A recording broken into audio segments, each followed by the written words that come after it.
Şimdi Kudüs üzerinden tüm Orta Doğu'yu, tüm Müslümanları hedef alan yeni bir saldırı başladı.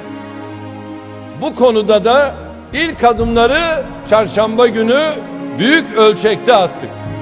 İnşallah devamını da getireceğiz. Şunu iyi biliyoruz. Kudüs giderse Medine'yi koruyamayız.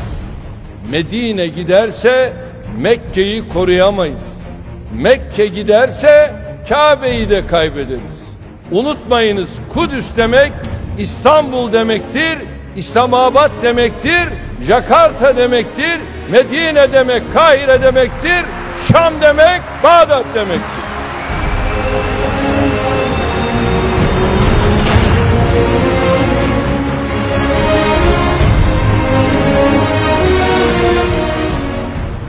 Kabe demek tüm Müslümanlar olarak hepimizin şerefi, namusu, onuru, haysiyeti, varlık gayesi demek. Biz bunların hiçbirinden vazgeçemeyiz. Allah'ın emrine ve ecdadın emanetine sahip çıkmak için ne gerekiyorsa bunu yapacağız.